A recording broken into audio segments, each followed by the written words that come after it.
the pit and the pendulum. I was sick, sick unto death with that long agony, and when they at length unbound me and I was permitted to sit, I felt that my senses were leaving me. The sentence, the dread sentence of death, was the last of distinct accentuation which reached my ears. After that, the sound of the inquisitorial voices seemed merged in one dreamy indeterminate hum.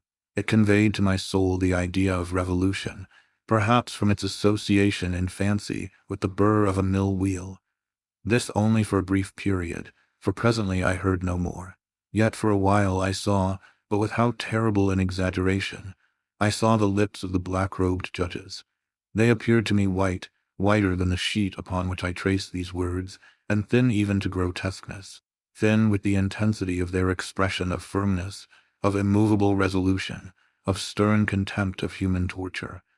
I saw that the decrees of what to me was fate were still issuing from those lips. I saw them writhe with a deadly locution. I saw them fashion the syllables of my name, and I shuddered because no sound succeeded. I saw, too, for a few moments of delirious horror, the soft and nearly imperceptible waving of the sable draperies which enwrapped the walls of the apartment, and then my vision fell upon the 7 tall candles upon the table. At first they wore the aspect of charity, and seemed white and slender angels who would save me. But then, all at once, there came a most deadly nausea over my spirit, and I felt every fiber in my frame thrill as if I had touched the wire of a galvanic battery, while the angel forms became meaningless specters, with heads of flame, and I saw that from them there would be no help. And then there stole into my fancy, like a rich musical note, the thought of what sweet rest there must be in the grave. The thought came gently and stealthily, and it seemed long before it attained full appreciation. But just as my spirit came at length properly to feel and entertain it, the figures of the judges vanished, as if magically, from before me. The tall candles sank into nothingness. Their flames went out utterly. The blackness of darkness supervened. All sensations appeared swallowed up in a mad rushing descent as of the soul into Hades. Then silence and stillness, night were the universe. I had swooned, but still will not say that all of consciousness was lost. What of it there remained I will not attempt to define or even to describe, yet all was not lost. In the deepest slumber, no. In delirium, no. In a swoon, no. In death, no. Even in the grave all is not lost. Else there is no immortality for man. Arousing from the most profound of slumbers, we break the gossamer web of some dream. Yet in a second afterward, so frail may that web have been, we remember not that we have dreamed. In the return to life from the swoon there are 2 stages. First, that of the sense of mental or spiritual. Secondly, that of the sense of physical existence. It seems probable that if, upon reaching the second stage, we could recall the impressions of the first, we should find these impressions eloquent in memories of the gulf beyond. And that gulf is, what? How at least shall we distinguish its shadows from those of the tomb? But if the impressions of what I have termed the first stage are not, at will, recalled, yet, after long interval, do they not come unbidden, while we marvel whence they come? He who has never swooned is not he who finds strange palaces and wildly familiar faces in coals that glow. Is not he who beholds floating in midair the sad visions that the many may not view. Is not he who ponders over the perfume of some novel flower. Is not he whose brain grows bewildered with the meaning of some musical cadence which has never before arrested his attention, amid frequent and thoughtful endeavors to remember, amid earnest struggles to regather some token of the state of seeming nothingness into which my soul had lapsed? There have been moments when I have dreamed of success. There have been brief, very brief periods when I have conjured up remembrances which the lucid reason of a later epoch assures me could have had reference only to that condition of seeming unconsciousness. These shadows of memory tell, indistinctly, of tall figures that lifted and bore me in silence down, down, still down, till a hideous dizziness oppressed me at the mere idea of the interminableness of the descent. They tell also of a vague horror at my heart, on account of that heart's unnatural stillness. Then comes a sense of sudden motionlessness throughout all things, as if those who bore me, a ghastly train, had outrun, in their descent, the limits of the limitless, and paused from the wearisomeness of their toil. After this I call to mind flatness and dampness, and then all is madness, the madness of a memory which busies itself among forbidden things. Very suddenly there came back to my soul motion and sound, the tumultuous motion of the heart, and, in my ears, the sound of its beating. Then a pause in which all is blank. Then again sound and motion and touch, a tingling sensation pervading my frame. Then the mere consciousness of existence without thought, a condition which lasted long. Then, very suddenly, thought and shuddering terror, and earnest endeavor to comprehend my true state. Then a strong desire to lapse into insensibility. Then a rushing revival of soul and a successful effort to move. And now a full memory of the trial, of the judges, of the sable draperies, of the sentence, of the sickness, of the swoon. Then entire forgetfulness of all that followed, of all that a later day and much earnestness of endeavor have enabled me vaguely to recall. So far I had not opened my eyes. I felt that I lay upon my back, unbound. I reached out my hand, and it fell heavily upon something damp and hard. There I suffered it to remain for many minutes, while I strove to imagine where and what I could be. I longed, yet dared not to employ my vision. I dreaded the first glance at objects around me. It was not that I feared to look upon things horrible, but that I grew aghast lest there should be nothing to see. At length, with a wild desperation at heart, I quickly unclosed my eyes. My worst thoughts then were confirmed. The blackness of eternal night encompassed me. I struggled for breath. The intensity of the darkness seemed to oppress and stifle me. The atmosphere was intolerably close. I still lay quietly, and made effort to exercise my reason. I brought to mind the inquisitorial proceedings, and attempted from that point to deduce my real condition. The sentence had passed, and it appeared to me that a very long interval of time had since elapsed. Yet not for a moment did I suppose myself actually dead. Such a supposition, notwithstanding what we read in fiction, is altogether inconsistent with real existence. But where and in what state was I? The condemned to death, I knew, perished usually at the autos da fe, and one of these had been held on the very night of the day of my trial. Had I been remanded to my dungeon, to await the next sacrifice, which would not take place for many months? This I at once saw could not be. Victims had been in immediate demand. Moreover, my dungeon, as well as all the condemned cells at Toledo, had stone floors, and light was not altogether excluded. A fearful idea now suddenly drove the blood in torrents upon my heart, and for a brief period I once more relapsed into insensibility. Upon recovering, I at once started to my feet, trembling convulsively in every fiber. I thrust my arms wildly above and around me in all directions. I felt nothing, yet dreaded to move a step, lest I should be impeded by the walls of a tomb. Perspiration burst from every pore, and stood in cold big beads upon my forehead. The agony of suspense grew at length intolerable, and I cautiously moved forward, with my arms extended, and my eyes straining from their sockets, in the hope of catching some faint ray of light. I proceeded for many paces, but still all was blackness and vacancy. I breathed more freely. It seemed evident that mine was not, at least, the most hideous of fates. And now, as I still continued to step cautiously onward, there came thronging upon my recollection 1,000 vague rumors of the horrors of Toledo. Of the dungeons there had been strange things narrated, fables I had always deemed them, but yet strange, and too ghastly to repeat, save in a whisper. Was I left to perish of starvation in this subterranean world of darkness? Or what fate, perhaps even more fearful, awaited me? That the result would be death, and a death of more than customary bitterness, I knew too well the character of my judges to doubt. The mode and the hour were all that occupied or distracted me. My outstretched hands at length encountered some solid obstruction. It was a wall, seemingly of stone masonry, very smooth, slimy, and cold. I followed it up, stepping with all the careful distrust with which certain antique narratives had inspired me. This process, however, afforded me no means of ascertaining the dimensions of my dungeon, as I might make its circuit, and return to the point whence I set out without being aware of the fact, so perfectly uniform seemed the wall. I therefore sought the knife which had been in my pocket when led into the inquisitorial chamber, but it was gone, My clothes had been exchanged for a wrapper of coarse serge. I had thought of forcing the blade in some minute crevice of the masonry so as to identify my point of departure. The difficulty, nevertheless, was but trivial, although, in the disorder of my fancy, it seemed at first insuperable. I tore a part of the hem from the robe and placed the fragment at full length and at right angles to the wall. In groping my way around the prison, I could not fail to encounter this rag upon completing the circuit. So, at least I thought, but I had not counted upon the extent of the dungeon or upon my own weakness. The ground was moist and slippery. I staggered onward for some time, when I stumbled and fell. My excessive fatigue induced me to remain prostrate, and sleep soon overtook me as I lay. Upon awaking, and stretching forth an arm, I found beside me a loaf and a pitcher with water.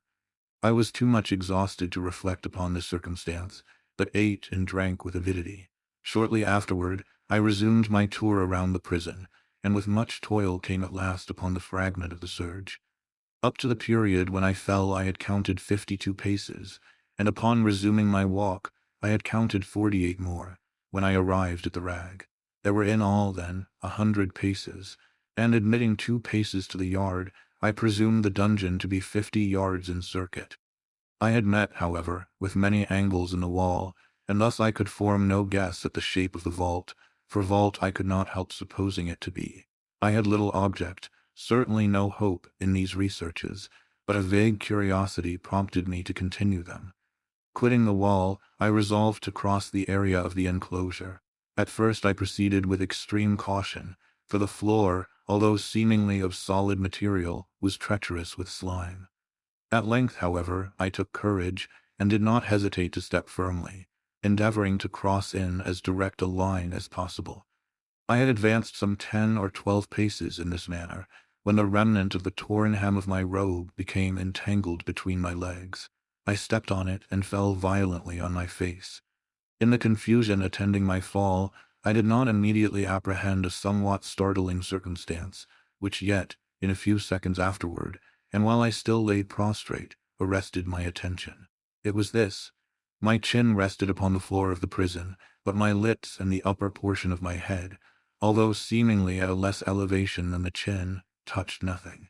At the same time, my forehead seemed bathed in a clammy vapor, and the peculiar smell of decayed fungus arose to my nostrils.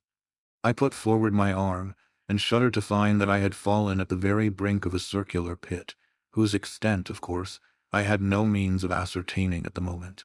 Groping about the masonry just below the margin, I succeeded in dislodging a small fragment, and let it fall into the abyss. For many seconds I hearkened to its reverberations, as it dashed against the sides of the chasm in its descent. At length there was a sullen plunge into water, succeeded by loud echoes.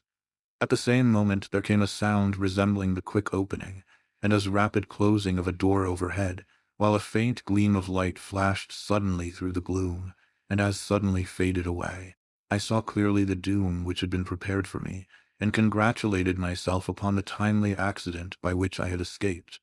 Another step before my fall, and the world had seen me no more, and the death just avoided was of that very character which I had regarded as fabulous and frivolous in the tales respecting the Inquisition.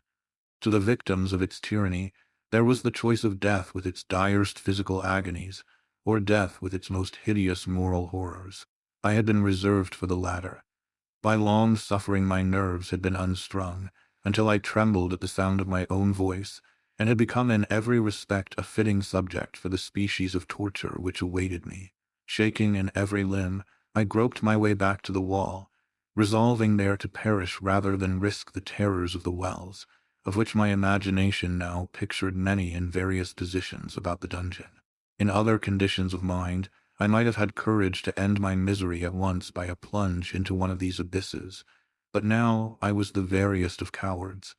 Neither could I forget what I had read of these pits, that the sudden extinction of life formed no part of their most horrible plan. Agitation of spirit kept me awake for many long hours, but at length I again slumbered. Upon arousing, I found by my side, as before, a loaf and a pitcher of water. A burning thirst consumed me, and I emptied the vessel at a draught. It must have been drugged, for scarcely had I drunk before I became irresistibly drowsy. A deep sleep fell upon me, a sleep like that of death. How long it lasted, of course, I know not. But when, once again, I unclosed my eyes, the objects around me were visible. By a wild sulphurous luster, the origin of which I could not at first determine, I was enabled to see the extent and aspect of the prison. In its size I had been greatly mistaken. The whole circuit of its walls did not exceed 25 yards.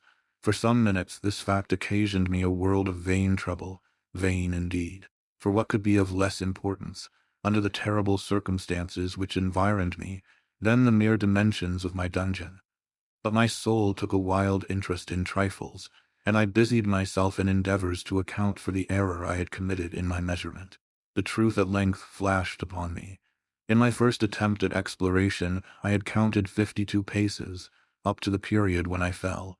I must then have been within a pace or two of the fragment of serge. In fact, I had merely performed the circuit of the vault. I then slept, and upon awaking, I must have returned upon my steps, thus supposing the circuit nearly double what it actually was. My confusion of mind prevented me from observing that I began my tour with the wall to the left, and ended it with the wall to the right. I had been deceived, too, in respect to the shape of the enclosure. In feeling my way I had found many angles, and thus deduced an idea of great irregularity. So potent is the effect of total darkness upon one arousing from lethargy or sleep. The angles were simply those of a few slight depressions, or niches, at odd intervals. The general shape of the prison was square. What I had taken for masonry seemed now to be iron, or some other metal, in huge plates, whose sutures or joints occasioned the depression. The entire surface of this metallic enclosure was rudely daubed in all the hideous and repulsive devices to which the charnel superstition of the monks has given rise. The figures of fiends and aspects of menace, with skeleton forms, and other more really fearful images, overspread and disfigured the walls. I observed that the outlines of these monstrosities were sufficiently distinct, but that the colors seemed faded and blurred, as if from the effects of a damp atmosphere. I now noticed the floor, too, which was of stone. In the center yawned the circular pit from whose jaws I had escaped, but it was the only one in the dungeon. All this I saw indistinctly, and by much effort, for my personal condition had been greatly changed during slumber. I now lay upon my back, and at full length on a species of low framework of wood. To this I was securely bound by a long strap resembling a surcingle. It passed in many convolutions about my limbs and body, leaving at liberty only my head, and my left arm to such extent that I could, by dint of much exertion, supply myself with food from an earthen dish which lay by my side on the floor. I saw, to my horror, that the pitcher had been removed. I say to my horror, for I was consumed with intolerable thirst. This thirst it appeared to be the design of my persecutors to stimulate, for the food in the dish was meat pungently seasoned. Looking upward, I surveyed the ceiling of my prison. It was some 30 or 40 feet overhead, and constructed much as the side walls. In one of its panels, a very singular figure riveted my whole attention. It was the painted figure of Time as he is commonly represented, save that, in lieu of a scythe, he held what, at a casual glance, I suppose to be the pictured image of a huge pendulum such as we see on antique clocks. There was something, however, in the appearance of this machine which caused me to regard it more attentively. While I gazed directly upward at it, for its position was immediately over my own, I fancied that I saw it in motion. In an instant afterward the fancy was confirmed. Its sweep was brief, and of course slow. I watched it for some minutes, somewhat in fear, but more in wonder. Wearied at length with observing its dull movement, I turned my eyes upon the other objects in the cell. A slight noise attracted my notice, and looking to the floor, I saw several enormous rats traversing it. They had issued from the well, which lay just within view to my right. Even then, while I gazed, they came up in troops, hurriedly, with ravenous eyes, allured by the scent of the meat. From this it required much effort and attention to scare them away. It might have been half an hour, perhaps even an hour, for I could take but imperfect note of time before I again cast my eyes upward. What I then saw confounded and amazed me. The sweep of the pendulum had increased in extent by nearly a yard. As a natural consequence, Its velocity was also much greater.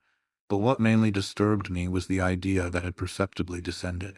I now observed, with what horror it is needless to say, that its nether extremity was formed of a crescent of glittering steel, about a foot in length from horn to horn, the horns upward, and the under edge evidently as keen as that of a razor.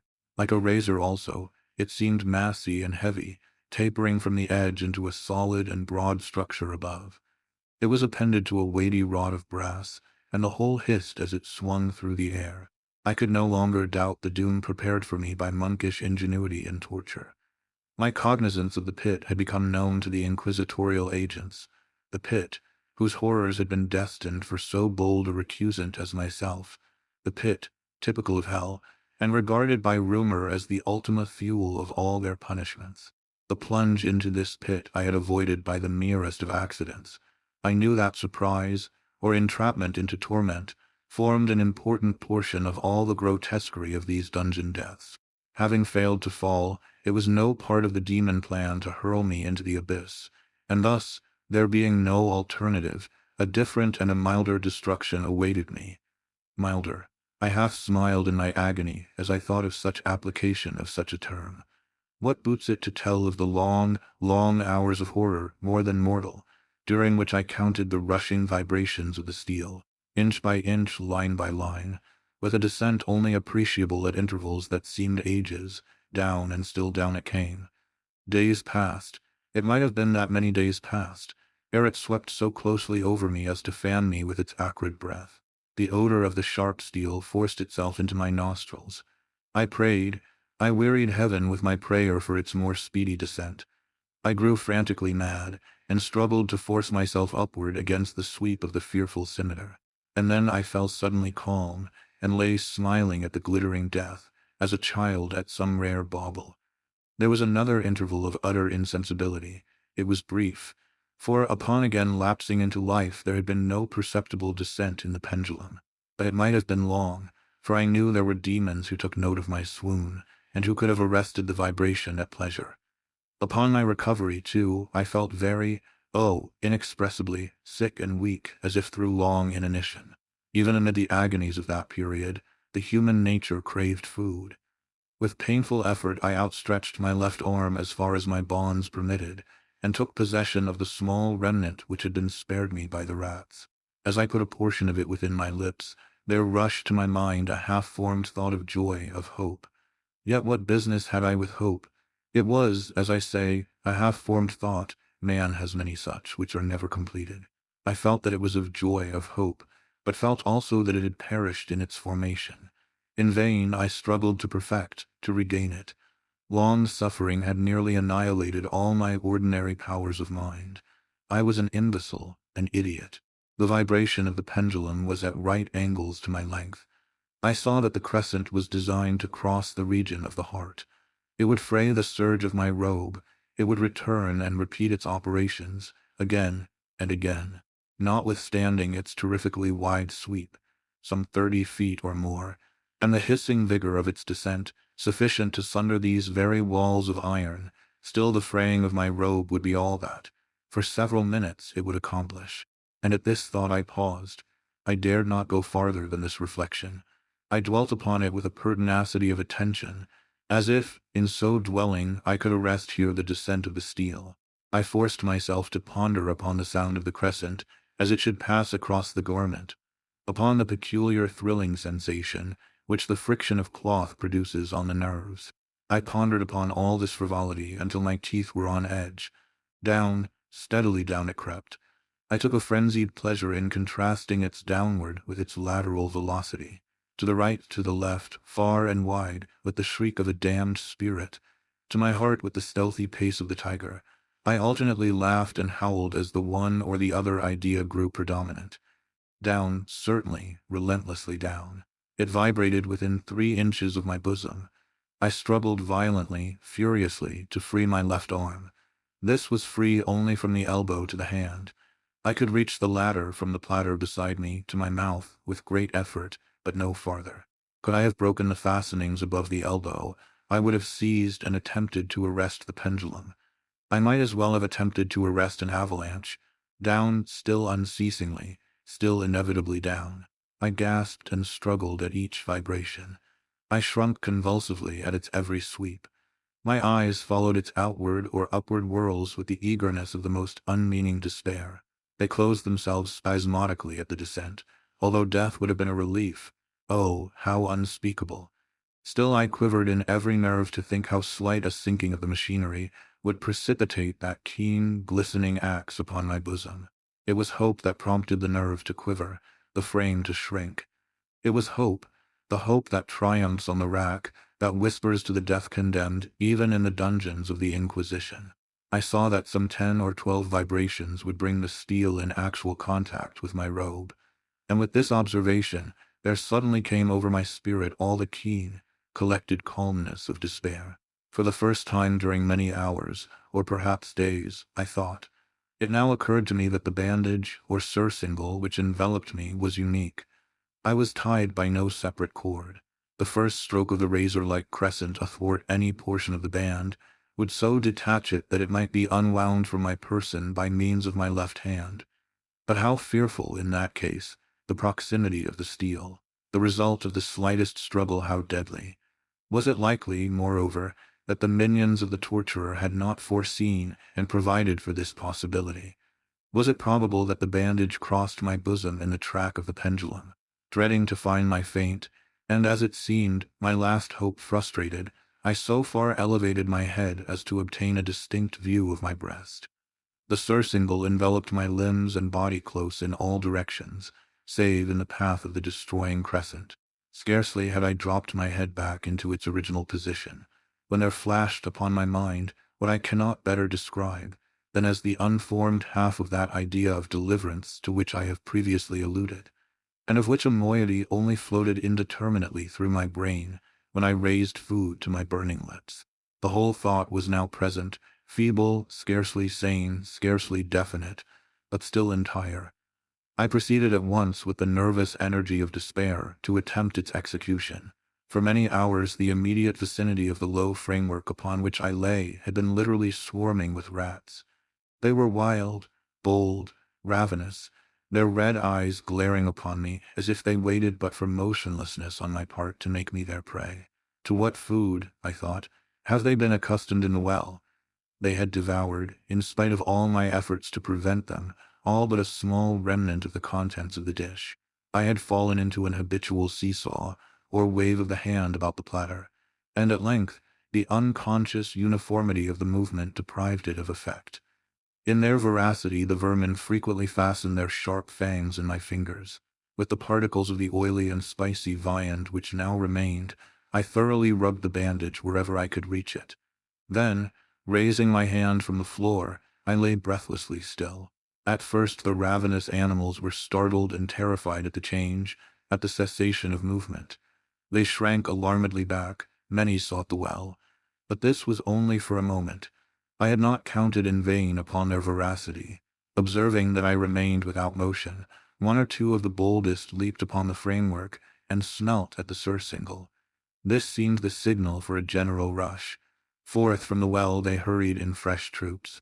They clung to the wood, they overran it, and leaped in hundreds upon my person. The measured movement of the pendulum disturbed them not at all. Avoiding its strokes, they busied themselves with the anointed bandage. They pressed, they swarmed upon me in ever-accumulating heaps. They writhed upon my throat, their cold lips sought my own. I was half stifled by their thronging pressure. Disgust, for which the world has no name, swelled my bosom, and chilled with a heavy clamminess my heart. Yet 1 minute, and I felt that the struggle would be over. Plainly I perceived the loosening of the bandage. I knew that in more than one place it must be already severed. With a more than human resolution I lay still. Nor had I erred in my calculations, nor had I endured in vain. I at length felt that I was free. The surcingle hung in ribbons from my body, but the stroke of the pendulum already pressed upon my bosom. It had divided the serge of the robe. It had cut through the linen beneath. Twice again it swung, and a sharp sense of pain shot through every nerve. But the moment of escape had arrived. At a wave of my hand, my deliverers hurried tumultuously away.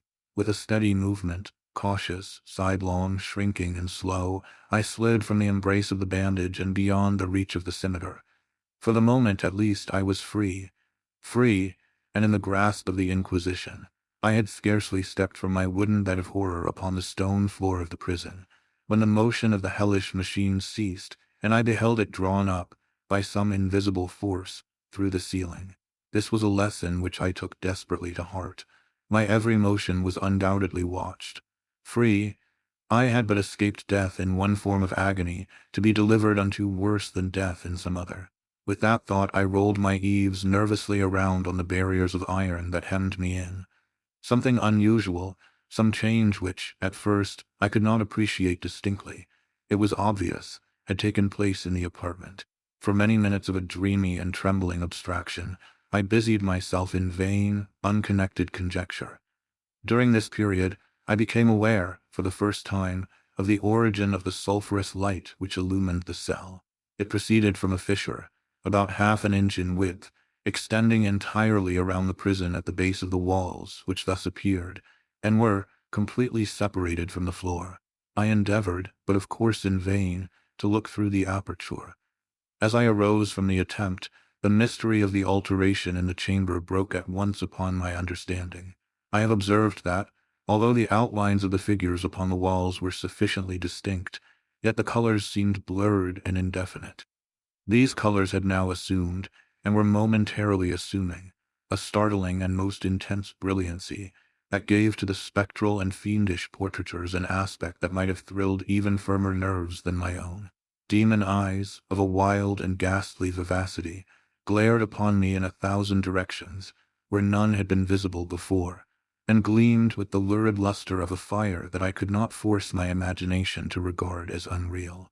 Unreal, even while I breathed there came to my nostrils the breath of the vapor of heated iron. A suffocating odor pervaded the prison. A deeper glow settled each moment in the eyes that glared at my agonies. A richer tint of crimson diffused itself over the pictured horrors of blood. I panted, I gasped for breath. There could be no doubt of the design of my tormentors. Oh, most unrelenting, oh, most demoniac of men! I shrank from the glowing metal to the center of the cell. Amid the thought of the fiery destruction that impended, the idea of the coolness of the well came over my soul like balm. I rushed to its deadly brink. I threw my straining vision below. The glare from the enkindled roof illumined its inmost recesses. Yet, for a wild moment, did my spirit refuse to comprehend the meaning of what I saw. At length it forced, it wrestled its way into my soul, it burned itself in upon my shuddering reason. Oh, for a voice to speak! Oh, horror! Oh, any horror but this! With a shriek I rushed from the margin and buried my face in my hands, weeping bitterly. The heat rapidly increased, and once again I looked up, shuddering as with a fit of the ague.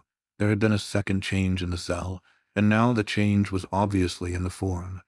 As before, it was in vain that I, at first, endeavored to appreciate or understand what was taking place. But not long was I left in doubt. The inquisitorial vengeance had been hurried by my twofold escape, and there was to be no more dallying with the King of Terrors. The room had been square.